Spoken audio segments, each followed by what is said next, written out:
সম্মানিত উপস্থিতিবৃন্দ, আমাদের সামনে আপনারা এখানে অনেকে উপস্থিত আছেন যাদের অনেক লম্বা অভিজ্ঞতা আছে দেশ স্বাধীনের পর থেকে। আমাদের দেশ স্বাধীনের পর থেকে অনেক উথাল পাতাল ঝড় অনেক হয়েছে রাজনৈতিক অঙ্গন থেকে অর্থনৈতিক অঙ্গনে। এখানে একজন বক্তা বলে গিয়েছেন যে সামনে আমাদের চ্যালেঞ্জ আছে। একজন রাজনৈতিক কর্মী হিসাবে আমার কাছে মনে হয় ইয়েস, সামনে আমাদের অনেক কঠিন চ্যালেঞ্জ আছে, আমাদের মধ্যে বিভিন্ন রকম মত পার্থক্য আছে।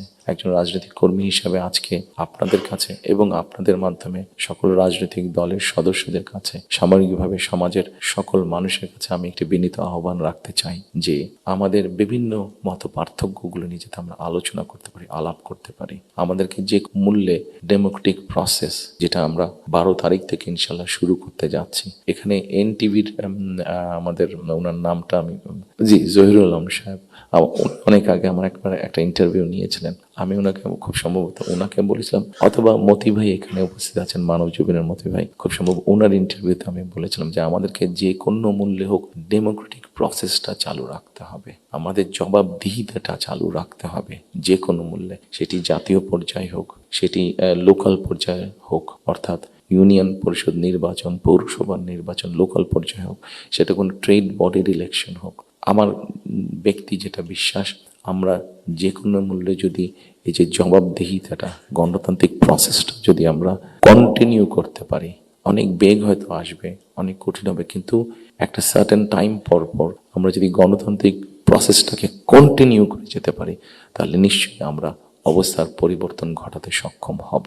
এবং আরেকটি কথা, কাউকে আঘাত না করি আমি বলতে চাইছি, কোনো রাজনৈতিক দলের নেতা সদস্য কাউকে আমি আঘাত করতে চাইছি না। আমি আমার চিন্তাটা শুধু ওনাদের সামনে তুলে ধরতে চাইছি যে আসুন আমরা দেশের মানুষের শিক্ষা, দেশের মানুষের স্বাস্থ্য, দেশের নারীদের অধিকার, এম্পাওয়ারমেন্ট, কর্মসংস্থান, পরিবেশ, সবকিছু মিলিয়ে এই যে বিষয়গুলো, যেটি একটি সাধারণ মানুষের জন্য প্রযোজ্য, আমরা রিফর্ম যে বিষয়গুলি নিয়ে আমরা আলোচনা করেছি, আপনারা যদি একটু খেয়াল করে দেখেন, এই রিফর্মের মধ্যে আমার কাছে মনে হয়েছে যে 3টি পার্ট আছে। একটি হচ্ছে সাংবিধানিক পার্ট, একটি হচ্ছে আইনগত পার্ট, এবং আরেকটি হচ্ছে মানুষের প্রতিদিনের জীবনযাত্রা, নিরাপত্তা, তাদের সিকিউরিটি, সব কিছু নিয়ে একটি পার্ট আছে।